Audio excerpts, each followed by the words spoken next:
LA Public Library. I work here, and welcome to the library. We are thrilled that each of you are here today. We are super thrilled that the Dodgers are here. We're so excited that the Kershaws are here. Welcome. Thank you all for being here. And the Dodgers are such a wonderful organization here in LA. And they love baseball, of course, because they're a baseball team and they're really good at it. They love winning, and they're also, fortunately, really good at that too. And they love libraries and they love reading. And they also love Los Angeles, and they do a lot of good here in Los Angeles, in addition to playing baseball so that we can be really good fans and wear these awesome hats and shirts to support them. And they have a great organization called the Dodgers Foundation, which allows the Dodgers to do really good things in the community, and that includes encouraging kids to read and use libraries, and they do a great job of that. And the head of that organization is someone I'm going to introduce now, and not only introduce her, but thank her for all of the great work that she and the Dodgers do, and that is the president and CEO of the Dodgers Foundation, Nicole Whiteman.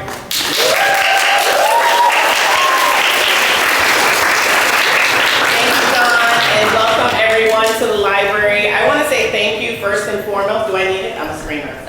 No, I want to say thank you first and foremost to Stacy Lieberman, president of the Library Foundation, and to Imani, I know he's here somewhere as well, for this partnership that we've had for so many years that allows us access to libraries and this opportunity to do these story times.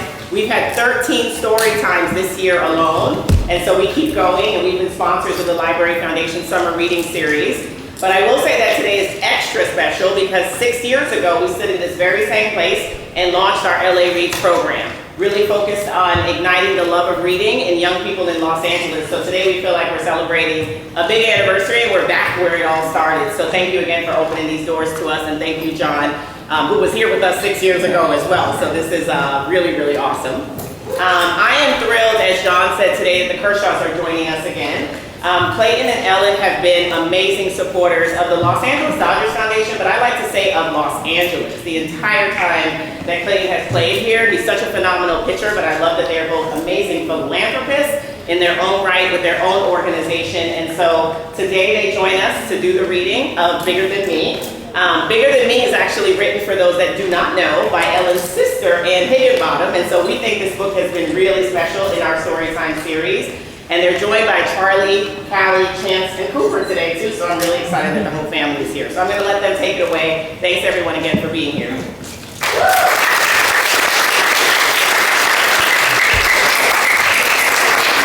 right, thanks Nicole. Hi everybody. Hi. So we're going to read this book called Bigger Than Me, and this is a story.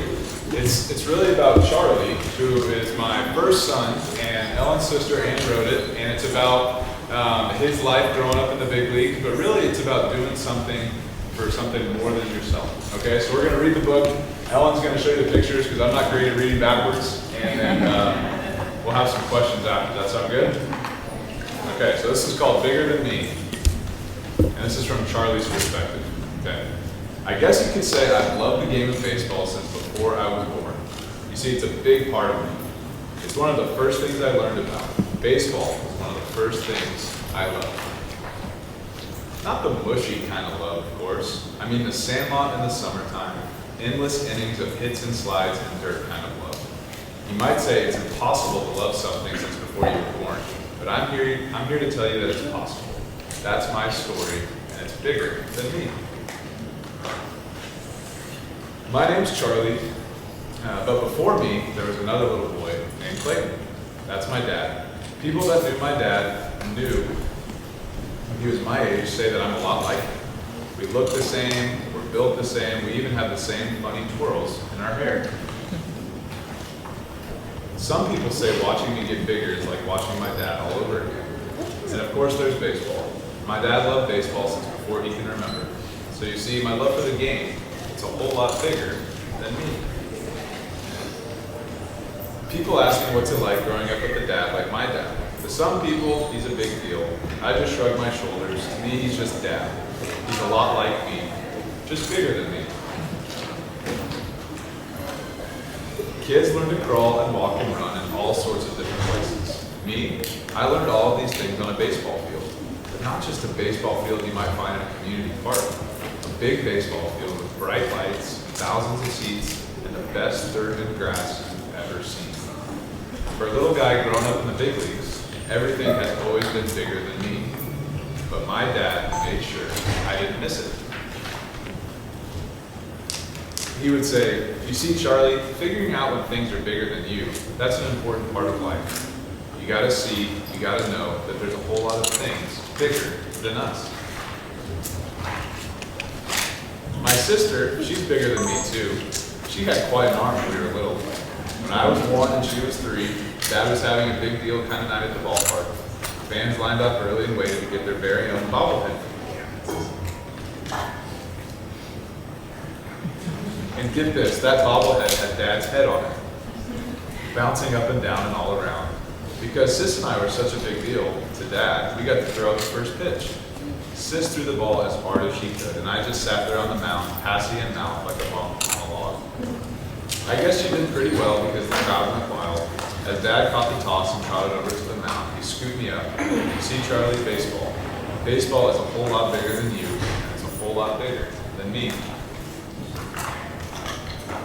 As I grew, so did my love for the game. We traveled everywhere. My mama, my sister, and my brothers, just to be with Dad. We saw every ballpark in the country. The really cool old ones, the bright and shiny new ones, and everything in between. At times, it must have been hard for Mom hauling us from seat to shining seat, but she did it. We did it. We all did it together. Because like Mom said, this is a lot bigger than us. This story is a lot bigger than us. God is doing something bigger and better than we can imagine. When you love a game so much, the hardest part is the losses, and we saw plenty of them. But I can tell you this, win or lose, Dad was still Dad. He lifted up the field and turned the page. Of course, some losses sting more than others. The big one's the one that happened when it really matters. The kind of loss that knocks the wind out of you and leaves a scar or a name, at least for a little while. These are the moments that caught my attention, because Dad kept going. He never gave up. He got back up, dusted himself off, and started again. It's bigger than this, Charlie. It's bigger than a loss, even if it hurts like the bigness. The story is bigger than me, he said. But for every loss, there are even more wins. And sometimes these wins happen on the biggest stage at the perfect time. I was big enough to see it all unfold when the biggest win happened. I was dressed head to toe in baseball clothes, as I call them. Anything blue, white, and baseball. To the guys in the dugout, Dad included, this was the World Series, the biggest show. Of course, this was the biggest show for me too. I've never run more bases or demonstrated more perfect slides. Before the first pitch and after the final at-bat, you could find me trotting from base to base, sliding into home, covered in dirt. When that moment came, when the final out was made at the end of the biggest game of the season, I watched Dad run across the field with his hands held high. And I felt it. This moment, this story, it must be bigger than baseball. It must be bigger than me. Baseball's great, Dad would say. I love it. I'm thankful I get to play it. But one of these days, Charlie, hopefully a long time from now, baseball is going to end. And hopefully we have something that will continue long after we're gone. That's a really big thought for a little guy like me to understand, but I think I'm starting to see what he's talking about. Before I was born, Mom and Dad started dreaming about doing something bigger than themselves. That dream started in Africa when Mom went on a trip to Zambia. It started with a little girl named Hope who needed just that, hope. The story started there and got a whole lot bigger. Dad says it got a whole lot bigger because of baseball. Baseball gave Dad an opportunity to help people like Hope. This story, Hope's story, my story, it's a whole lot bigger than me. So that's when something started, something bigger than me. Dad says it's about taking something we love and doing something with it. Something bigger, something that lasts a long time. Even longer than my love for the game. A lot of baseball seasons have come and gone since that dream in Africa became a reality. Now it's a part of what we do as a family. I get to meet a lot of kids who look a lot like me. They love school and sports and playing outside. I bet some of them even like getting dirty sliding in the home plate, just like me. The older I get, the more it makes sense to me. There's a lot of things that are bigger than me. Dad says that's because it's a bigger story. It's more than baseball, it's more than the wins and losses, the greatest moments and the toughest days.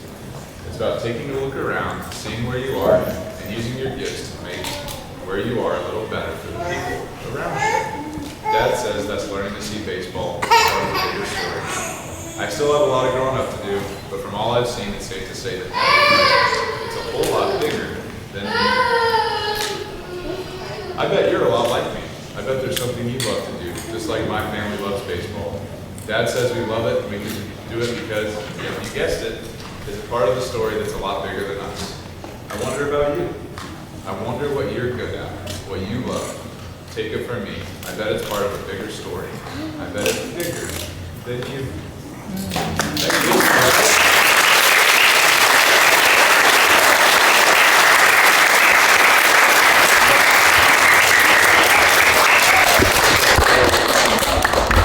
I want to take a couple of questions, but before I do, does anybody have anything that they love to do?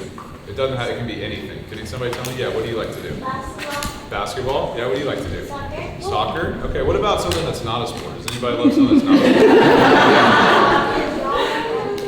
Drawing and crafting. I love that. What else? Yeah. You like scooting? So do these guys. All right, give me one more good one. One more. Yeah, what do you got? Arts and crafts. I don't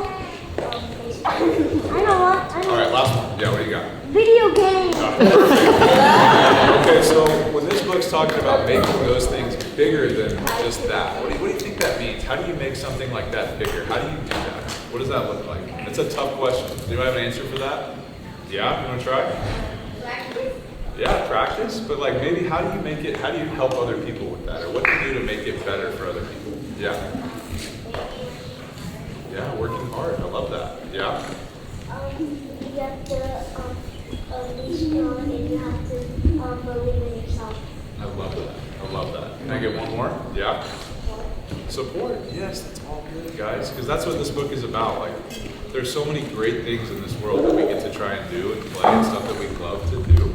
But the biggest thing is how we impact other people with how we do that. How we treat other people, how we play with our teammates, how we play with our classmates. That's the most important thing. It's not about the wins and losses. It's about how we treat people and how we interact with our friends and family and everybody around us, our teachers.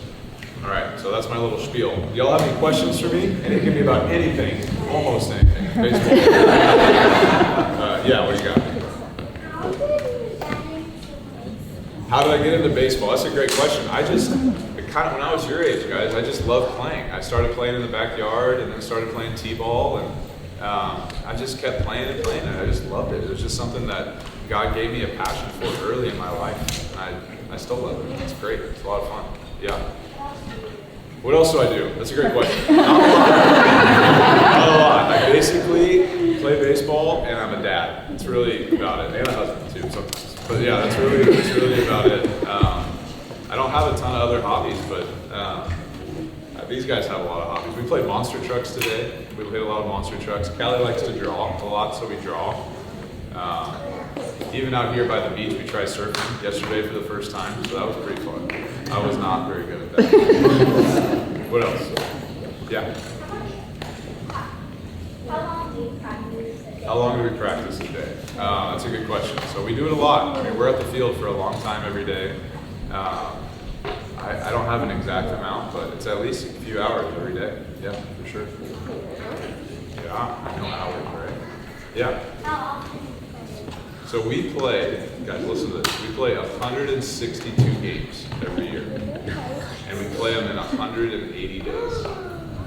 So it's a lot of games. It's basically like a full school year of games with no weekends. Just straight. A couple weekends. Yeah. Maybe like 2 or 3 more. Yeah. 2 or 3 more. Okay. Yeah.